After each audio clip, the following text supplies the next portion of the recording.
திமுகவின் கஜானா என்று அழைக்கக்கூடிய திமுக எம்பி ஜெகத் ரட்சகன் தாவேகாவில் ஐக்கியமாகி கொண்டிருக்கும் செய்தி ஒட்டுமொத்த ஸ்டாலின் குடும்பத்தினரையும் தலையில் துண்டை போட வைத்திருக்கிறது.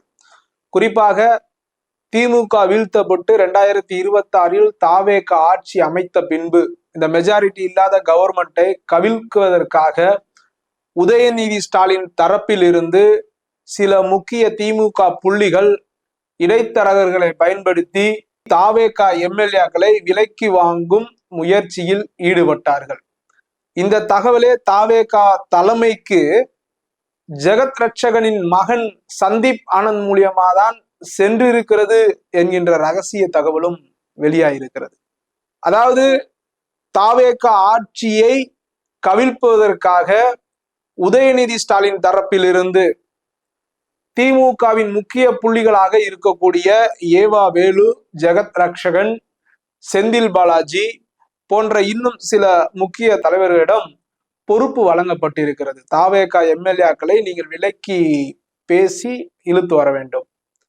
ஒவ்வொரு எம்எல்ஏவுக்கும் ஒரு குறிப்பிட்ட தொகை நீங்க தான் செட்டில் பண்ணணும்ன்ற கொடுத்துருக்காங்க. அதுல ஏவா வேலுக்கு தரப்புல இருந்து ஒரு குறிப்பிட்ட தொகை, ஜெகத் ரட்சகன் தரப்புல இருந்து ஒரு குறிப்பிட்ட தொகை இதுக்காக வெளியேற்ற வேண்டும் அப்படி என்று கொடுக்கப்பட்ட ப்ராஜெக்டில் ஏவா வேலு தரப்பில் இருந்து நாங்கள் பணமா தந்துடுறோம், மற்றபடி பேச்சுவார்த்தையெல்லாம் நீங்களே வேற யாரை வச்சு நடத்திக்கிறதுன்னு சொல்ல செந்தில் பாலாஜி மற்றும் அவருடைய சகோதரர் அசோக் குமார் மூலம் சில இடைத்தரகராக செயல்பட்ட ஊடகத்தில் இருக்கக்கூடிய நபர்கள் மூலம் தாவேகா சட்டமன்ற உறுப்பினர்களிடம் தாவேகா எம்எல்ஏக்களை விலைக்கு வாங்குவதற்காக பேச்சுவார்த்தை நடைபெற்று இருக்கிறது. தாவேகா ஆட்சி அமைந்ததுமே ஜெகத் ரட்சகன் தன்னுடைய மகனை தாவேகாவில் இணைப்பது குறித்து ஒரு பக்கம் பேச்சுவார்த்தை நடத்தி கொண்டிருக்கிறார். அதாவது ஒரு சிலர் அரசியலுக்கு வந்து சம்பாதிப்பதற்காக வரலாம், ஒரு சிலர் பதவிக்காக வரலாம். ஆனால் ஜெகத் ரட்சகன் அரசியலில் இருப்பதற்கு முக்கிய காரணம் தன்னுடைய சொத்துக்களை பாதுகாப்பதற்காகவும் பல ஆயிரம் கோடி கைவசம் இருக்கும் சொத்துக்கள் மூலம் இன்னும் மேலும் சொத்துக்களை சம்பாதிப்பதற்காக தான் ஜெகத் ரட்சகன் அரசியலில் இருக்கிறார். இப்படி திமுக தரப்பிலிருந்து தாவேகா சட்டமன்ற உறுப்பினர்களை விலைக்கு வாங்க பேரம் நடந்து கொண்டிருக்கின்ற தகவல் ஜெகத் ரட்சகனின் மகன் சந்தீப் ஆனந்த் மூலமாக தாவேகா தலைமைக்கு சென்றிருக்கிறது. குறிப்பாக ஆதவர்ஜுனா கவனத்திற்கு சென்றிருக்கிறது.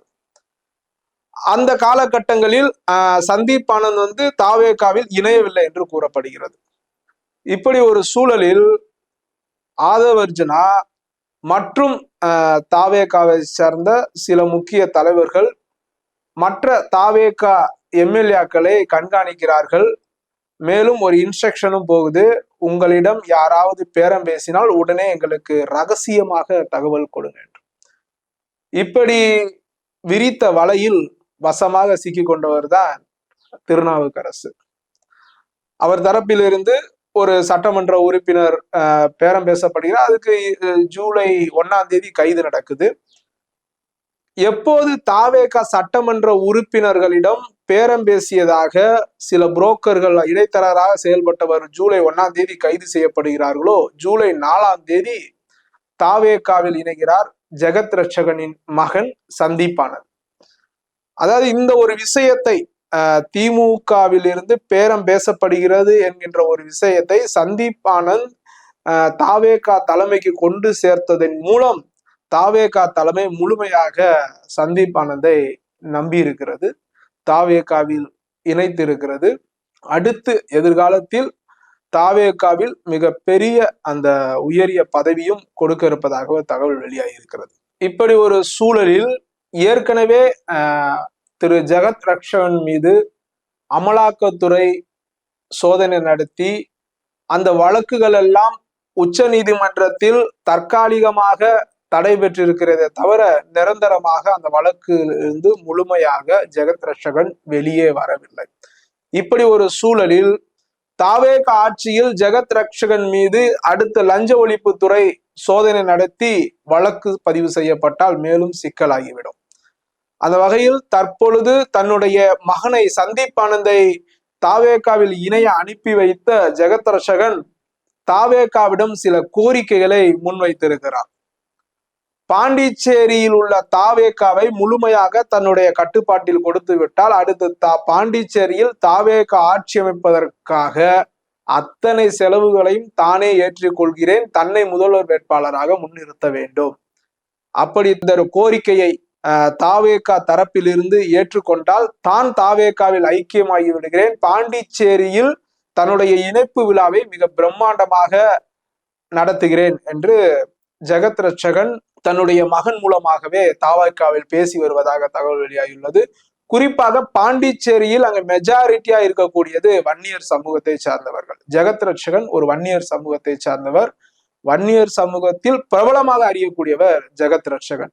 அந்த வகையில் பாண்டிச்சேரியில் தன்னை முன்னிலைப்படுத்தும் பொழுது நிச்சயமாக தாவேகா ஆட்சி அமைக்கும், அதற்கான அத்தனை வேலைகளையும் தான் செய்கிறேன் என்று ஜெகத் ரட்சகன் தன்னுடைய மகன் மூலமாக பேசி வருகிறார். கிட்டத்தட்ட இந்த பேச்சுவார்த்தை சுமூகமாக சென்று கொண்டிருக்கிறது என்றுதான் தகவலும் வருகிறது. இந்த தகவல் மு.க. ஸ்டாலின் குடும்பத்தை மிக பெரிய அதிர்ச்சிகள் உள்ளாகிக்கிறது. இப்படி தொடர்ந்து திருச்சி சிவா எம்பி அவருடைய மகள் தாவேகாவில் இருந்தார். ஜெகத் ரட்சகன் அவர்களின் மகன் தாவேகாவில் இணைந்திருக்கிறார். அவரை தொடர்ந்து ஜெகத் ரட்சகன், அதாவது திமுகவின் கஜனா என்று அழைக்கக்கூடிய ஜெகத் ரட்சகனும் தாவேகாவில் இணைவது குறித்து பேச்சுவார்த்தை நடத்தி கொண்டிருக்கும் தகவல் திமுக கூடாரத்தை ஒட்டுமொத்தமாக ஆட்டம் காண வைத்திருக்கிறது.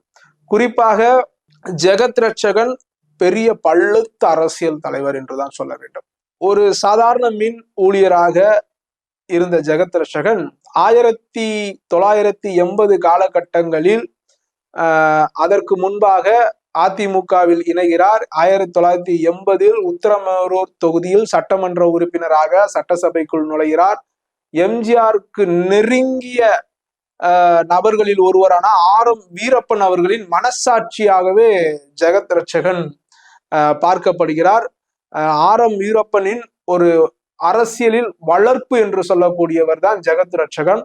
80 சட்டமன்ற உறுப்பினராகிறார். 84 ஒரு arts and science college open பண்றார். அடுத்த குறுகிய காலத்துல அடுத்தடுத்து அவருடைய கல்லூரி பல்கலைக்கழகமா மாறுது. அடுத்து மருத்துவமனைக்கு முதலாளி ஆகிறாரு. மருத்துவ கல்லூரி, இன்னும் ஹோட்டல்ஸ், அது மட்டும் இல்ல மதுபான தொழிற்சாலை, இப்படி உலகம் முழுவதும், தமிழ்நாட்டு மட்டுமல்லாமல் உலகம் முழுவதும் தன்னுடைய தொழில் சாம்ராஜ்யத்தை விரிவுபடுத்துறார். அரசியலில் முழுக்க முழுக்க தன்னுடைய தொழிலை விரிவுபடுத்துவதற்காகவும் தன்னுடைய தொழிலை காப்பாற்றுவதற்காக மட்டும்தான் தற்பொழுது வரை அரசியலில் பயணிக்கிறார் ஜெகத் ரட்சகன் அவர்கள். அந்த வகையில் தற்பொழுது மேலும் தன்னுடைய தொழிலை விரிவுபடுத்துவதற்கும் தன்னுடைய சொத்துக்களை காப்பாற்றுவதற்கும் மேலும் தன்னுடைய வாரிசுகளான சந்தீப் ஆனந்தோட அரசியல் எதிர்காலம் கருதியும் அவர்களுக்கும் அரசியலில் பதவி என்பது அவர்களுக்கு கௌரவம். ஒரு எம்பி, எம்எல்ஏ, மத்திய அமைச்சர், மாநில அமைச்சர் என்பது அவர்களுக்கு இவ்வளவு கோடி சொத்துகள் இருந்தாலும் அது ஒரு கௌரவம். அந்த சமுதாயத்தில் மதிக்கக்கூடிய நபராகவும் வரக்கூடிய வாய்ப்பு இருக்கு. அப்படி இருக்கையில் திமுகவில் பயணித்தால் தன்னுடைய வாரிசான சந்தீப் ஆனந்துக்கு எதிர்காலம் இருக்காது. மேலும் கடந்த சட்டசபை தேர்தலிலே சந்தீப் ஆனந்துக்கு எம்எல்ஏ சீட்டு கேட்டு தலைமையிடம் திமுக தலைமையிடம் மோதி இருக்கிறார் ஜெகத் ரட்சகன். ஆனா அதற்கான வாய்ப்பு இல்லை. அதோட கோபத்தின் வெளிப்பாடுதான் ஆட்சி மாறியதும் சந்தீப் ஆனந்த் தாவேகாவில் இணைந்ததாகவும் கூறப்படுகிறது. அந்த வகையில் தாவேகாவின் பாண்டிச்சேரி பொதுச் செயலாளர் பொறுப்பும் ஒட்டுமொத்த பாண்டிச்சேரி தாவேகாவையும் தன் கைவசம் ஒப்படைத்து விட்டால் தாவேகாவில் ஐக்கியமாவதற்கு ஜெகத் ரட்சகன் தயாராக இருக்கும் நிலையில் முதல்வர் விஜயிடமிருந்து இன்னும் உறுதியான சிக்னல் கிடைக்கவில்லை என்றும், சிக்னல் கிடைத்தவுடனே பாண்டிச்சேரியில் ஒரு இடத்தில் மிக பிரம்மாண்டமாக திரு ஜெகத் ரட்சகன் அவர்கள் தாவேகாவில் இணையும் விழா நடக்கும் என்கின்ற நம்பகத்தகுந்த வட்டாரங்களில் இருந்து தகவல் வெளியாகியிருக்கிறது.